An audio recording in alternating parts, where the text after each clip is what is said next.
بسم الله الرحمن الرحيم. الحمد لله والصلاة والسلام على رسول الله وعلى آله وصحبه ومن والاه، وبعد. السلام عليكم ورحمة الله وبركاته. براستي سرتا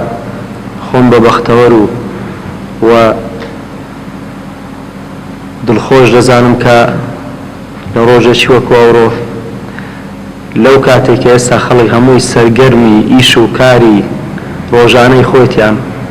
ئەنی بە دنیا و بە کەسابەتەوە مەشغوڵن لە سەرماسۆلێکی وەکو ئەوڕۆ ئەو کۆمەڵە گەنجانە بەیەکەوە یەک نیەت لە ماڵ و لە شوقە و لە شوێنی خۆی دەریان بینی بۆ بەرە و یەکێک لە ماڵەکانی خوای پەروەردیگار تەنها و تەنها نیەتیان ئەوە بیکە تۆزێک لە زاد و زەخیرە و تۆشی ڕۆژی قیامەتیان زیاد بکەن. بەڕاستی ئەو جۆرە گرتبوونەوە و کۆبوونەوانە ئەو جەلسە ئیمانیانە ئەو مژدەبەخشەن کەوا ئیسلام ئەو تاقە گەورە و بەهێزەیە کە بریتە لە گەنج کە ئەو کاروانەی ئیسلام وەکو هاتووە بە هەوڵ و کۆششی گەنجان بە شەونخوونی و خوێنبەخشی و گیانبەخشی و گیانفیدایی گەنجان ئەگەر هەر لە سەردەمی سەحابەکانەوە تا ئێستاشی لەگەردابی کاروانەکە بەردەوامە. بەڕاستی جێگای ئەوەیە کە ئینسان سوپاس و ستایشی خوای پەروەردیگاری لەسەر بکە. دیارە لەسەر داوای ئەو برانی کە زۆر پێیان خۆش و بابەتەکە بابەتەکی هەنووکەیی بی، مش پێمان باش بوو کە لەسەر دەوری گەنج بیت، یان بەکارخستنی تاقاتی گەنج لە ڕوانگەی ئیسلامی پیرۆزەوە. كيف يوظف الإسلام طاقات الشباب؟ چۆن ئیسلام تواناکانی گەنج بەگەڕ دەخات، بەکاری دەخات، تەوزیفیەکات، ئیش و کاری بۆ تەنزیمەکات. خوای پەروەردیگار چەند تایبەتمەندیەکی بەخشیوە بە مرۆڤ وەکو باشترین و چاکترین بوونەوەرەکانی خۆی کە بەخششی زۆر گەورن لە بن نەهاتوون، بیر و هۆشی پێداوە کە درک بە شتەکان بکە، هەستیان پێ بکە و توانا و هێزی زۆری پێداوە،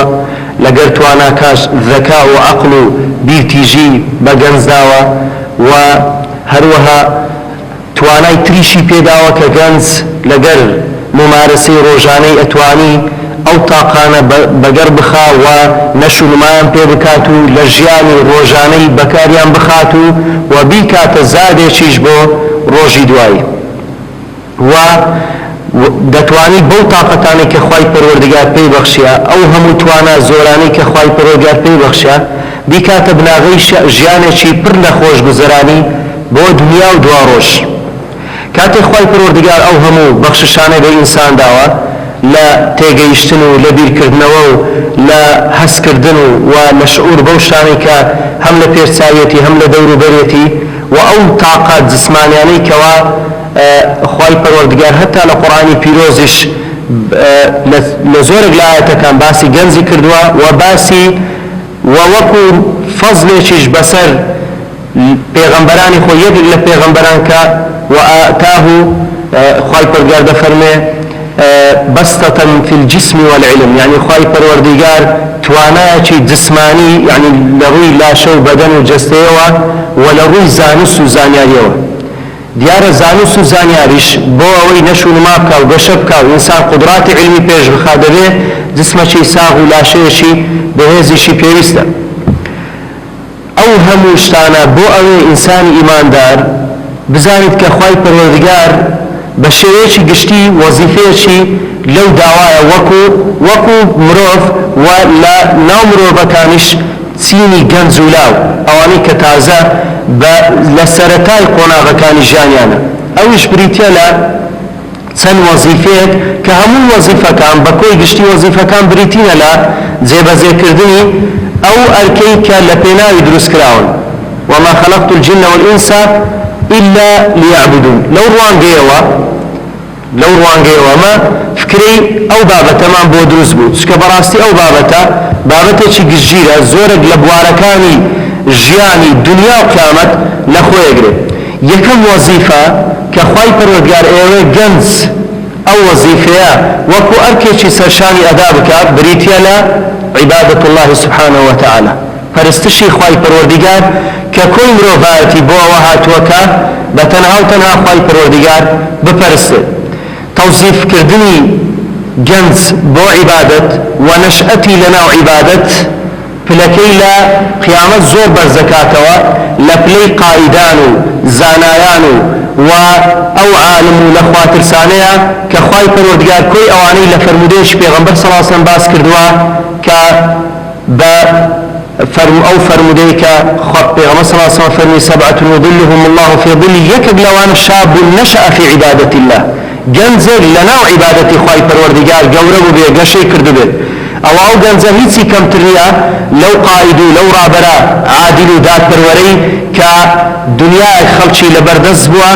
و حکمی کردوونە حکمڕانیەشی دادپەروانەی کردووە ژیانێکی زۆر خۆش گوزەرانی بۆ خەڵک دابین کردووە ئەو گەنجەش کە لەناو عیبادەتی خوایە وەکو ئەو لەژێر عەرشی خوای پەروەردگار لە قیامەتە ئەوەستن بێ ئەوەی فەزلی ئەو لەو کەمتر بێت. عیبادەت ئەگەر لە کۆمەڵگەی کوردەواری لە هەر یەکێک پرسیبرێ عیبادەت چییە؟ دەڵێ عیبادەتە ڕۆژێ 5 نوێژان بکەی مانجی ڕەمەزان ئەگەر هات بە ڕۆژی بی ئەوە عیبادەتی خوای گەورەیە. ئەوانە ئەو واجباتانە کە ئەگەر نەیکەی لە بازنەی ئیسلام جێن نابیتەوە بەڵام عیبادەتەکان متەنەوعن هەر یەکێک لەو عیباداتەنە کە ئیکەی دەتوانی هەم لۆ خۆت هەم لۆ غەیری خۆت ببی بە قودوێ لو عبادتانا كبداخو زوريا بجوه خراون عبادتي خواهي پروردگار لا في العدل والإحسان عبادة الله تعالى في العدل والإحسان لا داد پروري ولا تاكا كردن برانبر بخلش جنزة وانه هر لجنزاتي وإنسان شي داد پرور بي شرطنته إلا قاضي داد وربي هتا داد پروري بكي لنوان دوكس لنوان براكانت خشكو براكانت لماله لقى داكو بابر لقى دورو برو زيرانت إنسانك بي اگر برسورات بكرا إنسانشي داد پرور بي لكاتي برياردان دا عادل بي ظلم مستم لكزنكي بقد اويكا وظيفيك تبيراس بيدري إحسان وتساكب كي لقى الخوت لقى دورو برد اوش يكي زورك لا زوركاني عبادت وعبادت لا ممارسة كردني دعوة لبناء خواهي پروردگار العبادة في ممارسة الدعوة إلى الله تعالى كبراستي أو كارشي زور بيروزة بداخة وإستا سستي تنبلي زوري تيكوتوا بتايبتي لا پيمانگان لنا وندكاني خويندن بشيوچي گشتي رستكتيا لخلال أو رستي دتواني قدوشي زور زوان بي هم لنا وقاع لنا وطول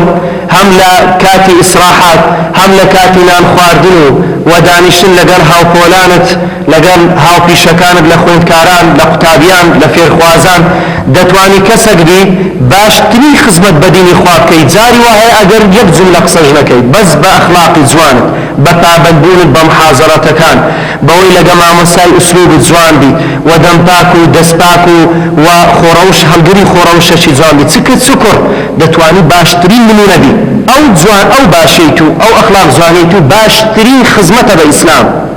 لروجداري أوروبي اسمعنا بويكا هلقري أخلاقي پیغمبر صلى الله عليه وسلم والصحابة كان بوي دتوانين براستي سون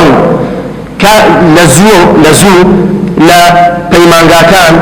لا كوليجا كان لا فاكولتي كان لوانا يعني جنزاني ملتزم سمايا ديالو خلق لدوريان كوابو وكسي أو وكو استاج نبو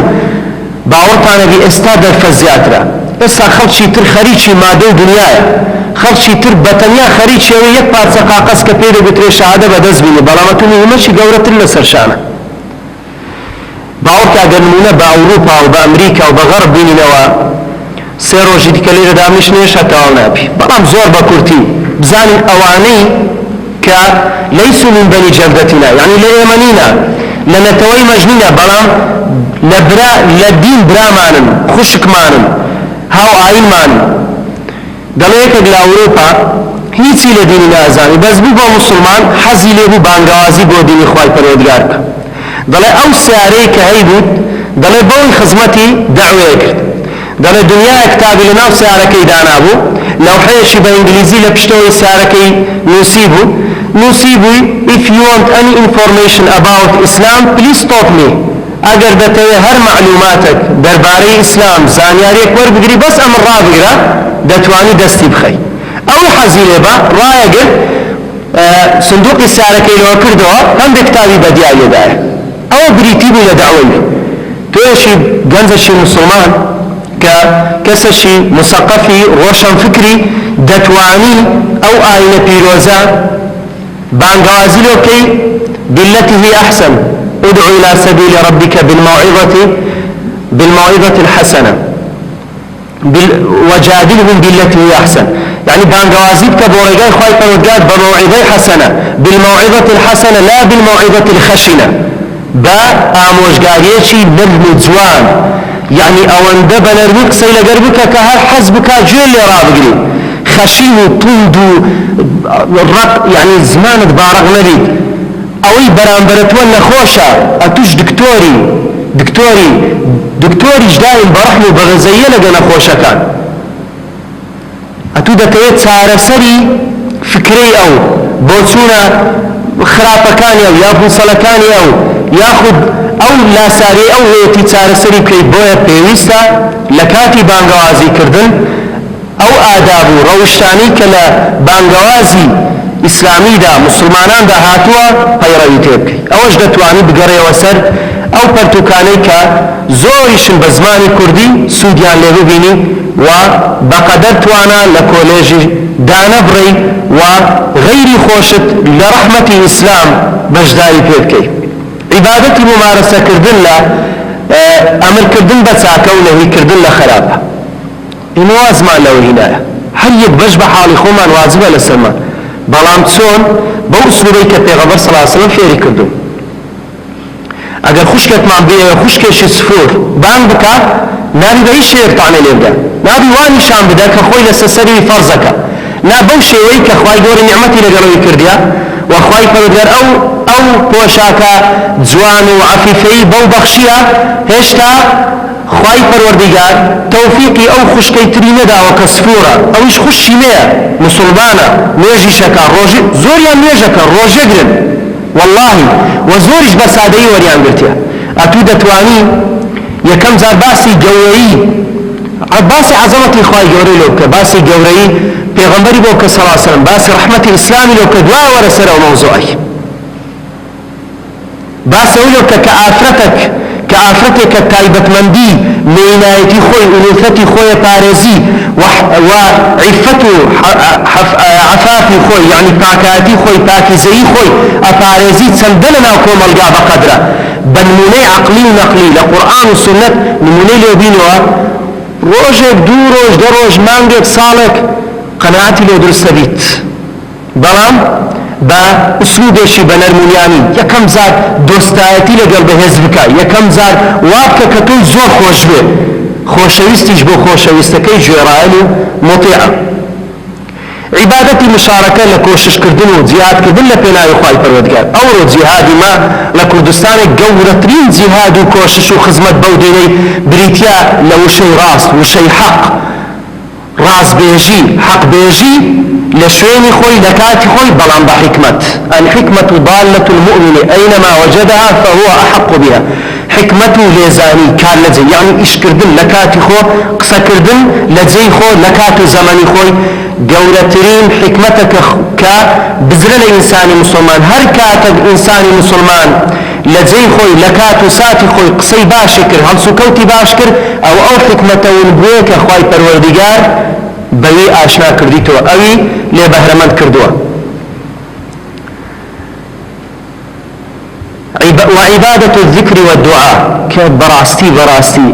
اگر او بيوه پابند من خواهي پروردگار بركت دخيت تمن من خويندن من و جاني شو روجان من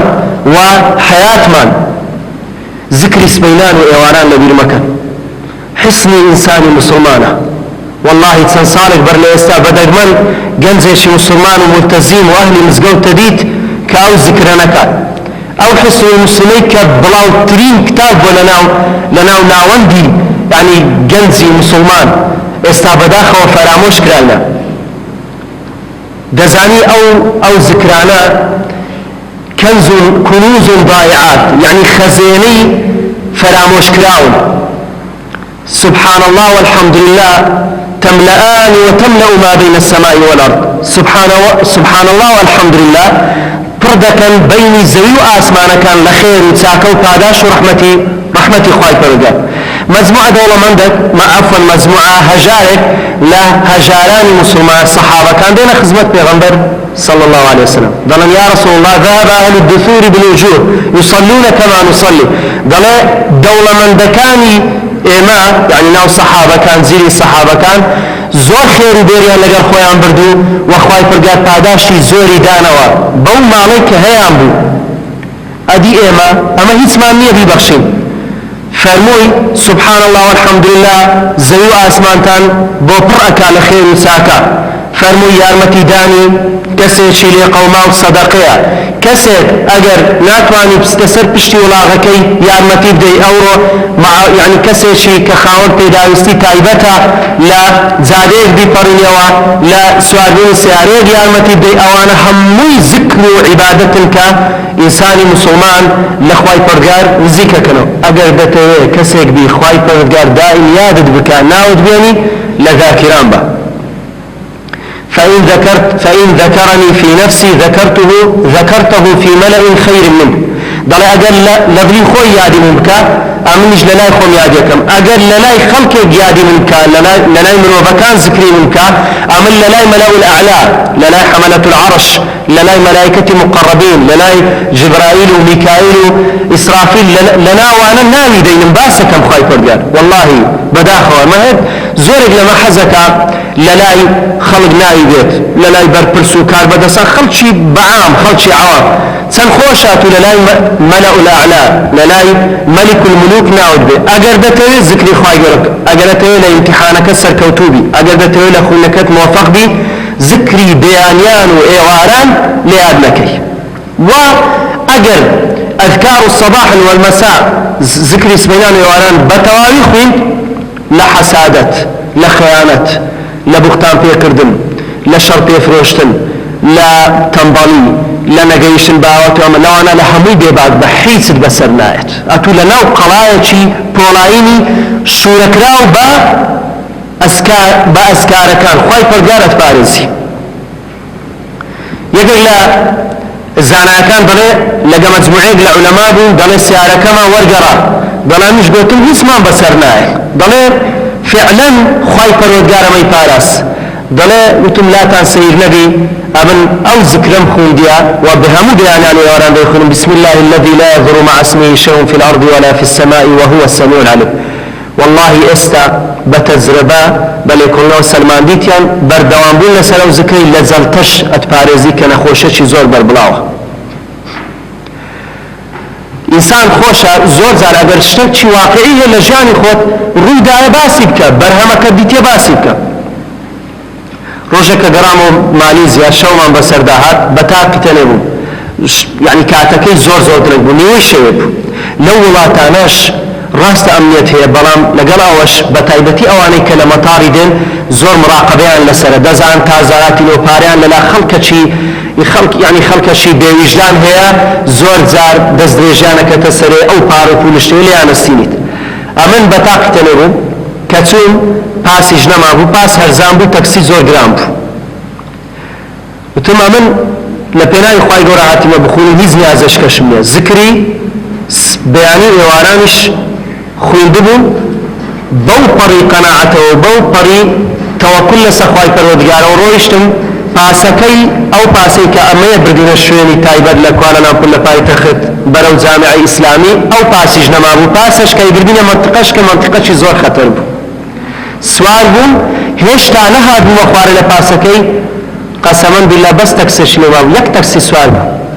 بینبواسی جامع اسلامی UIA وتي بله كان ما خواي فرقاراوي مسخر كديرهم اگر بروجم عمل دبل ورقم اوش بسعر شي زور هزان حتى نوزان كوشي بردم حنري خومية حنري بركتي او ذكري هر يك لما او ذكرانا دوباره كيوا خواهی پروردگار اتپارزی او صحابي او حديثي جرايتوا لحمو صحابي كان كرواتي او فرمودها كريا كبيرا صلى فرمي بردوام بنا ذكري بسم الله الذي لا يضر مع اسمه شيء في الارض ولا في السماء وهو السميع العليم ضل هيك كان بسرنا هاتيا يكلو راويانا كاو فرمودي جرايتوا ضل توشي شنلي بو يعني شل بو ضل قلت انا ديلو تور بس قلتي او روجي لبيرم كردبو بخونه اما وكو مسلمان كقساكن ببلغو بقناعته يعني شتكان من هل خويا حكايتي بر اقردان بردوام لسر ذكري بيانيان وايواران بو اوي بارزراو بن لمكرو كيد شيطان انسو جن عبادتي بالكرنو تأمل وتدبر بتايبتي زاروبار سردان سر قبران بكا هر کەسە کەوێت تووشی نفسی نەبی لەلایەنی نفسی مرتاح بی با هەفتەی جارێک سەردانی گۆڕستانی بکە ئەگەر مشکلەی مادی تێیە ڕەنگە دەوڵەمەندترین کەس لەو قەبرستانی نێژراوێت و ئێستا بوویتە خاک و خۆڵ ئەگەر کەسێکی وێڵی بەدوای ینی ئەو لەوانەیە لەو کەسانن کە بەدوای مەسائلی ینی بەگەنجاتی خۆتەنازی طموحي الدنيا ومادة وسيارة وفخفخ وجاني دنيا تيا جنزي واهية بزي ويش في استان لجي خاك اگه مثلا علم شهاداتا عالم بروفيسوري شساوا زوريان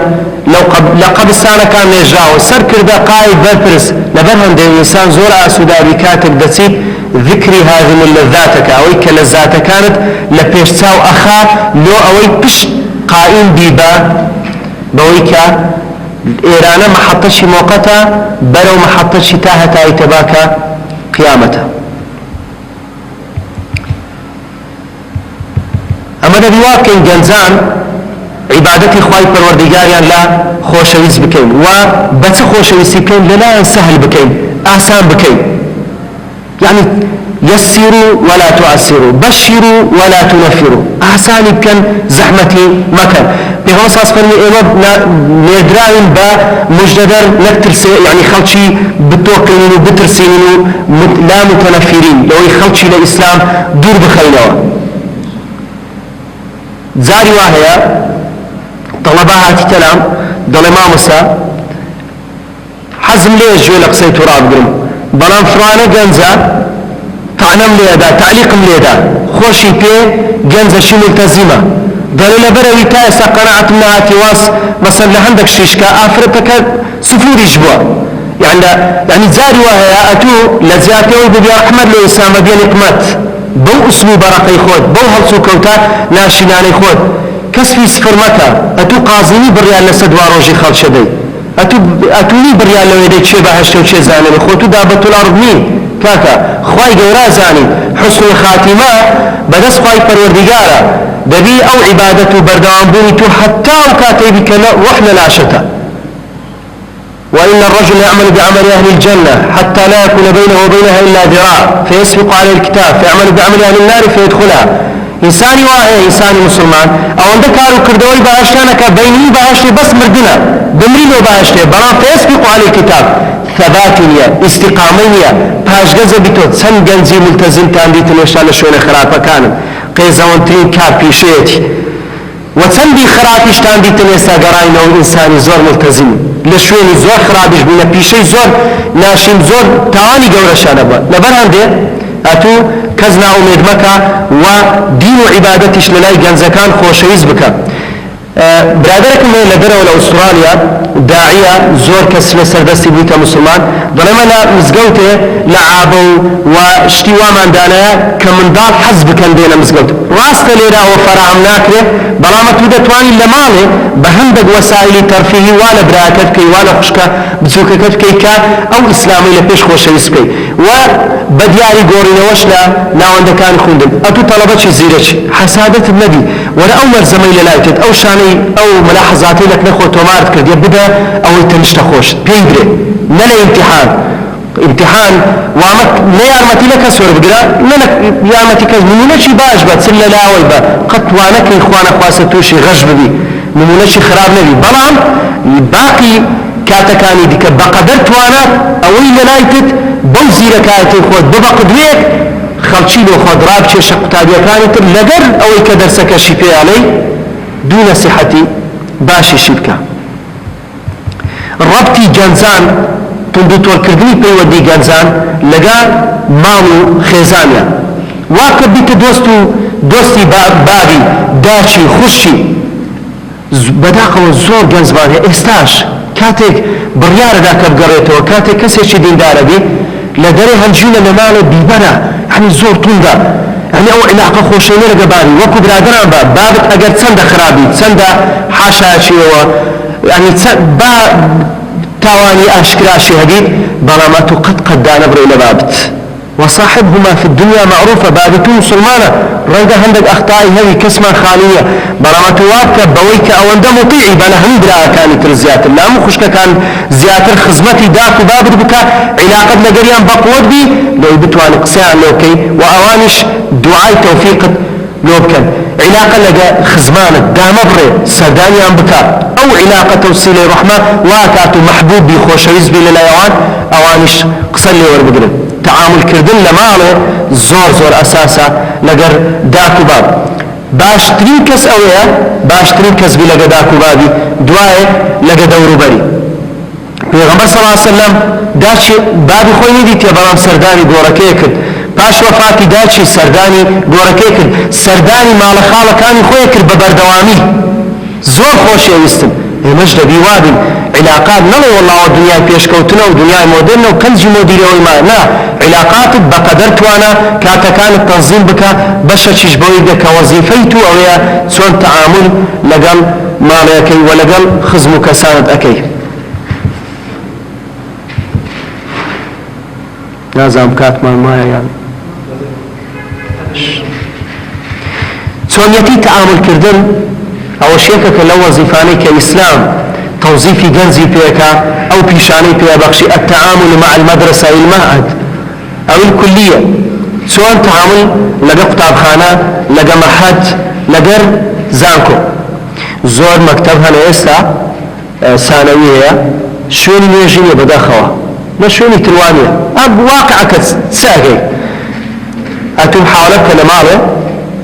سزادك برمالشي بدقردشي لقى خود به لنا وزانتاي خوداني على مكتبي لشوين شدادنا محاولة بك هرنا رخصة لفراشكان وقول لشويني وار محاولة بك اللي كاتي خود ليجا كيبكي لما حدي أمريكي بو إياليس لماليزيا ماوسا كمان فلبو مسيحي بو تماوسا رخصتي مسلمان لكاتي نيجي أقل إزازة دي قوتي هر كاتب نيجات أتو آزادي يكسر برو لدونيش برادرتي يمني هاتن كسي خلشي سعودي اشمان لقر بو خلشي مكي بو نداب نيجيبكا اتو دبي نمونة جوان بي لو خلشي ديكا قدري خواهي پردگار يكم زار كتسونا ماليزا امتحاني تيست هيا للغة انجليزي كتروجي زمعي كاتي خد بي تم والله يوش خوي لخوي امتحانك قلت ما من ناكم امتحاني كاتي خد بي برادرش كم قلت يا من امتحانك يكم قلت والله كاكا أمنا أما خد بي أما مسافرين طلبينا هتات زارش كموعد امتحاني دادتوا أما رويشتم مزقو زور دور نبو ثم يجا كم كرت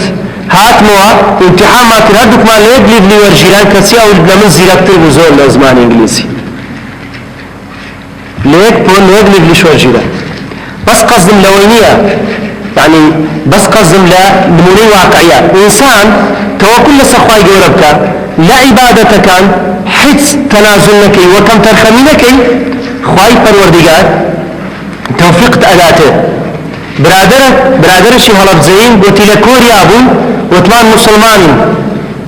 بإسمان بويا كا لا همو روجه لكاتي نيجكان وقتك ما مدني قلتيان كاتي نيجكان انقو برون نيجي خوتام كنو ورنا محاضرك لو كاتي محاضرك راقب ديقو او كات بيتمان آخر روجه شماني بيريد جمعة ساعتك ما دويت لو أداء كرمية وفريزي قلتي او كاتيش محاضران هرقد لكوريا كوريا كان زورين يعني مثلا بتبرستن بوزا برستن كتي إنسان مسلمان لو شونا عناش عقيدي خوت ببارزة دلائي جوريا لو كدوا بنا روم برير يعني غرفة الصلاة إقامة الصلاة بس عشتو لكوليش مزقوت لي نزكبرون يجي جماعات ئەگەر لە کاتیم حاضرەی نەبوو ئەگەر لە کاتیم پێش ئەوە دەست و نوێژ هەڵبگرە محاولە بکە لە شوێنێک نوێژی خۆت لە کاتی خۆت بکەیت.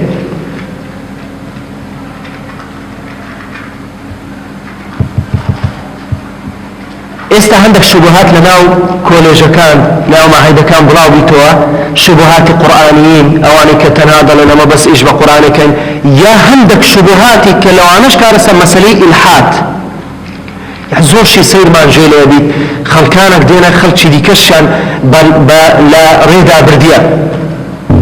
لۆ خوای پەروەردگار لە قورئانیش بەس ئیهتیمامی بەلایەنی مذكري دا وبوينا لا نخوي فرقار بس مثلا هنا دلا قل هو الله احد لا قل هو الله احد يعني عندك شيء زور سير وسمرة يعني دياني تازه عندك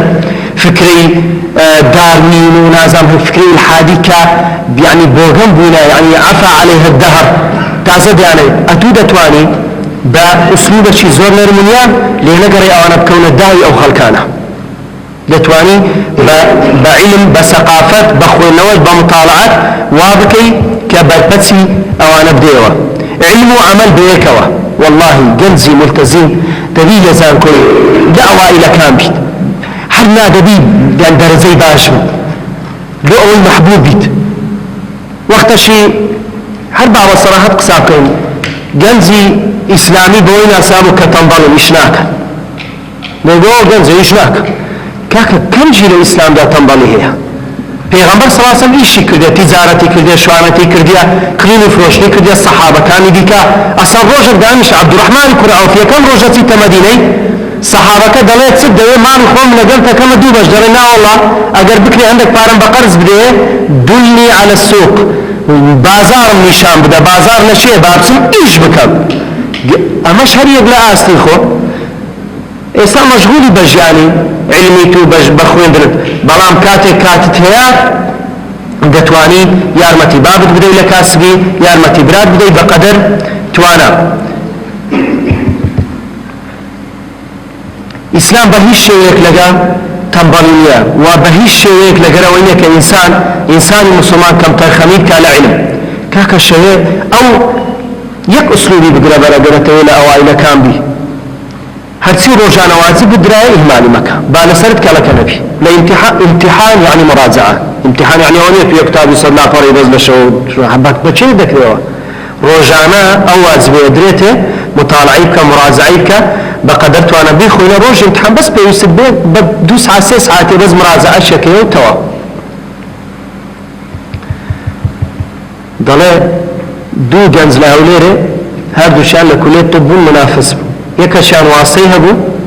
پاڵپشتی هەبوو لە حیزب و لە دەسەڵات ئەوەی دیکەش پاڵپشتی خوای پەروەردگار بوو و ئەو ئەخلاقە جوانە و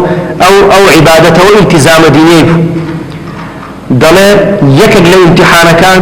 دەڵێ ئەو چەندی دەینا دەرەجیانەدایە دەڵێ قەدەری خوای گەورە ئەویان لە خەوێمە ئەوی دیکە چالاکەن وێژەسپێنێ بە جەماعەت کردیە نانویتەوە پاش بەرەکەتترین وەخت پاش وێژەسپێنێ دەڵێ بەوەی ئەو یەکەم بوو ئەوەی دیکە نەیتوانی پلە یەکەم چی لێکەم خۆ هەر ئیمتیحانی نەکرد بەو ڕۆژی لە خەوما بوو يعني براستي أم الزور يعني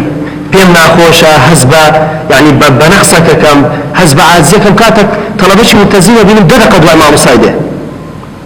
يا مشاركة ناكا يا فعاليات لنا لما حدا لكلية لا هرنا عند الشيخ عندنا سكر سكر سالات با نشيد با دو أوي با مستاش يعني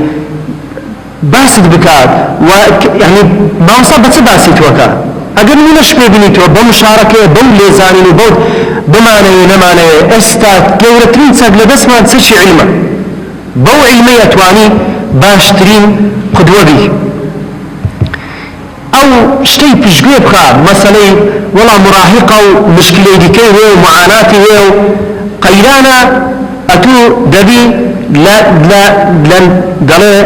مەلەوانی لە گۆمی قۆر خۆشە هەتا قۆرتر بی گۆمەکە ڕووبارەکە ئەو جار مەلەوانیەکە خۆشتر بی لە قەیرانە ئەتوو باشترین مینە بە دڵی بەرامبەرەکەت بدۆوە بە کەمترین داهات و بەدەستگرتنەوە بەوەی کە ئیسراف ناکەی ژیانی خۆت تامین کە ببەن مینەکی باشیش و باوەرت دانەڕوخێ ئەوە شتێکی کاتێ و تێ ئەپەڕی با کاریگەریت لەسەر نەکە ئەگەر تەماشا بکەین زۆربەی ئەوانەی کە ئیسلام یان گەیان بە ئەوڕۆ هەر لە سەردەمی سەحابەکانەوە هەتا ئێستا زۆربەیان گەنج بوو. ئەگەر زۆر بە خێرایی چەند مونەشی وەربگرین دەبینین لە سەردەمی پێغەمبەر صلی الله علیه و سلم پێغەمبەر صلی الله علیه و سلم وەزیفەکانی تەوزیح کردبوو، یعنی هەمووی تەوزیح کردبوو. مەسەڵەن بلال حەبەشی و عەبدوڵای کوڕ عومەر اختصاصیان باگداد بوو. عەبدوڵای کوڕ عومەر عەبادلەی ئەربعە چوار عەبدوڵایەکە کە لە ناویشاندا لە سەوی هەمویانەوە عەبدوڵای کوڕ عومەر ئەوانە فەقیهی سەحابەکان بوون، فوقەها السەحابە بوون. عەبدوڵای کوڕ مەسعودیش هم خبير بولا لتفسير القرآن وهمش يكد بولا فقيه كان لمفتي كان. عبد الله كريم عباس ابن عباس مترجمان القرآن بو او الله يكرد بو او علم يخوك إمام عمر لقنا خويا برد مزليسي بيركان روشك بردي زور بيان ناخوش بدي أنقوت سيو من دالي دينتنا ومراهقي ويستيلو يان بسلميني كاوا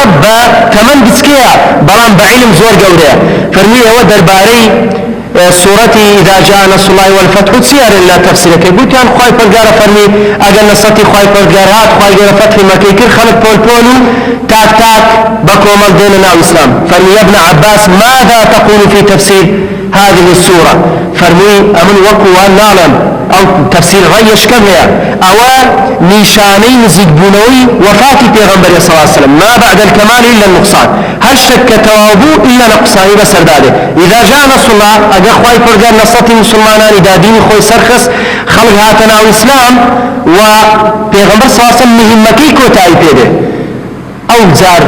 بوان بدركت كاتك ابن عباس ترجمان القرآن كان ليس بينه وبين الله حجاب كان ما بينه وخواهي فرقان فردانية ديقوا أجر تفسير وآياتان وكم والحمير والبغال لتركبوها وزينة ويخلق لكم ما لا تعلمون يعني خواهي فرقار باسي جدريج وأسبو إسترو ماين وأوانا كادلي بو سواربون بو إشو بو رأي كردني كاروباري روجانتان خواهي ولو زينتشن أسب سواري استاشي دقدابي زينتك خوشيك وهمش زينة زوانية خواهي فرقار بفرمي بفعل مضارع ويخلق لكم ما لا تعلمون شواكا ندرسكم كاندو إنسان نازانا ونايناسا ولي أقادارن فعل مضارع تجدد استمراريتي تدا يعني نيبونه بردوان بون ابن عباس يقول من دزانم خواهي فرقار ما بسيسي برامج تفسيري كما يادل الذين درسوا يا شير بوا أو كاتب بيرتيجيني ببركة دعاء پیغمبر صلى الله عليه وسلم هسي كدوة كسر دمقرادات لا يعني سيارة وتيارة وأوشانة دور سكرة كرنج اشتواج دور سكرة أما يستابي بينبن پیغمبر صلى الله عليه وسلم بطول عمري بكسي نقلتو بداك باو بقربان بمبالان بغانزي قوتي بسعد كريب وقاس ارمي يا سعد فداك أبي وأمي يقول تير بايشا أواني بربستن بران بربان قوازو رحمتي إسلام بقات خدشتر بداك بابو بقربان بن اگر بس مجموعة زور كمر بقرير لا تماني تسارده هتا 20 سالي كا بيدالين والله سني يعني تمني شيكاتي وتمني عقال خولبون وتمني سرخوشي والى اخره اوان حموي او درو دريسه وقصد ابن معنا كجنزي سارده كنوا نخرب بيت سوانا اسلام استثماري اواناكا تماشي جنزاني ومت خمام كان عبد الرحمن كوري ناصر تمني تنها بستويك صعبو عصري يسمى بالعصر الذهبي في الأندلس تاخي زيرين لأندلس إسبانيا إستا إشبيليا سن أو عالمي إشبيلي يكد لمحدثة كان أو هم الصحابة أو هم زانا قورانا من هنا قرطبي خلشي قرطبو كيكد لا قورترين تفسير كان هي أو هم زانا أو هم دانانا عالمي فيزياء كيمياء جبر هندسة إلى آخره لو كاتي عملياتي يعني مسألة من دالبون وأنا نشتر قريان لو كاتي كرديا زور بين نظريات علمي لو كاتي هوينكي أو كاتي بو أو كاتي كاجميري أندلس كده إلى آخره ساخي زيريني أندلس عبد الرحمن كوري ناصر رابرايت كده كتمني بسيك سال ومحمد فاتح لترشا 22 سال كفتح قسطنطينية كرت أو قائدة مسلمانة كعاصمي دولة بيزنطي بو تنها 22 سال بو أسامي كوري زيد تنها 18 سال بو كرابراتي جيش تشكر بو فرزدانو بو تكشكاندني لشكري مرتدكان وأواني كوا برامبر بإسلام وستانا وهالقرانا وزيش مسيلمي كذاب أو أسامي أبو بكر بنو سين وبقسا كردنا وهمي فيربو أما شيستا مشكلة ما هي لقى زمان إنجليزي وزمان عربي بهش دروش فرمي إني لا أأمن مكرهم فرمي أمن لمكري وان أمين نيمة في أوساس فرمي يككم دوية فير زمان عبربي كاتب رسالة كان ياندي لهم بخوني توا وبزانم ما بستيان سيا إمام مالشي كوريانس إمام دار الهجرية تماني حبد صالبو لسر كرسي فتوى دانشتبو هارون الرشيد ديقو بابي درز بمداركان بله ديقو با هارون الرشيد بيتولانا مداركان بالله دسان بيبو العلم يأتي ولا يؤتى علم بدواي دادين نك بدواي خلشي دابسيت ديقو با هارون الرشيد ديقو با راب وستاتا درسكي تواوكم هاتا درسكي تواوكم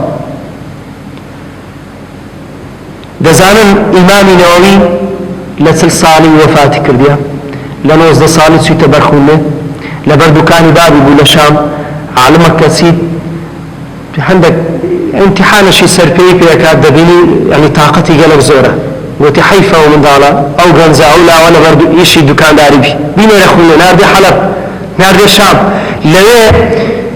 او كتاباني خونديت يعني نوسيتي لخلال بالصالح هم كتابه كان معتمد ومنهج هر كسب لفقه إسلامي بنوسي سدكتورا بي تمادسي بي ناتواني كتابة كان إمام نووي بكار مينيت رخني لإمام شافعي شدري جورة ترين مفتي ومجتهد لما زي إمام شافعي إمام نووي جني شنينة أو أنا كومر علماء كنتانا العلماء والعزاب هكتابك يبونا الذين آثروا العلم على الزواج أو أنا كنبر علم زانس وزانياري مزاني النبو جاني أو سريش بيقول من نعلم أبو جاني أو سريش بيقول بلا موقع وأنا باهمة برزبي با او توانا و طاقتانا من كإسلام بي بخشينا كخواي فرقات بي بخشينا وإسلام داوامان دكات كبو طاقتانا خو خزمتي او بكيلوي بيوا مشرف دين اما اقل كارواني إسلام دانا برين إسلام بخوي مشرفة باكا برزة اما خو ماني بي رزالك خو ماني بي جوان و باكك بوي براسي واجبا اما اورو دانا برين لكارواني باخوازان تماشي ايرا مكا فراوان تربير بكوا تماشا بك لولاتان يكشي وكو دكتور زاكر نايك كبا كمبيوتر اسلام ناسرايا باكا كبو طاقة الذهني وذكري خوي يعني او زاكرة بهزي خوي كخواي جورا واي كرديكا او طاقتي في بخشوش او طاقتي لخدمة اسلام سرفك احمد ديدات بي دلاوي امن بتل صالي كردم اتو بخلالي كم تلد صالي جيشتي لسري يعني 4 سال بمشغول بوني بأديان بإنجيل وتوراة بكتاب بوزيكان وسيختان هم اللي بركردن يعني تسبب لك لو دينيو بلغي لنايا او كابرادة في تيابان باوشي يعني ياباني كان باوش كانوا برو اسلام السحر ولاتشي دزانن بريطانيا فيزي ندايا او بياو نووي سلاح نووينيا او بياو TNT وسلاحي بينيا بلا مو بياو قرآني بيا حديثي بيا مسلم بخاري لبرا علمي بيا علم نيان تواني او دولة عظمايا يعني تقبلي دا دكتور زاكر نايشانك الكبسي لو داويك دبا مش نموني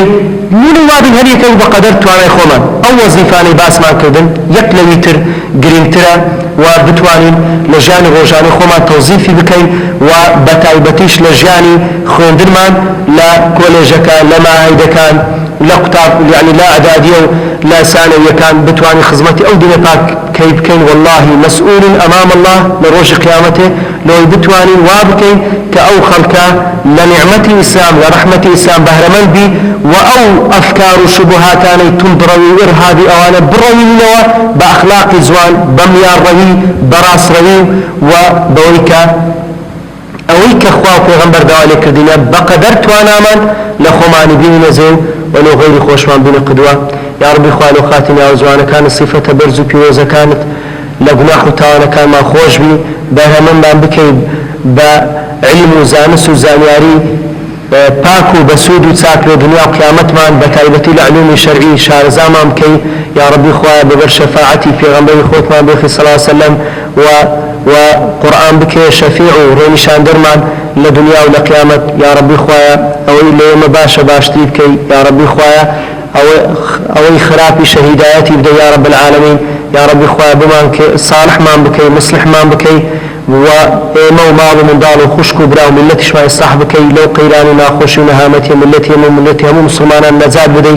يا رب خدا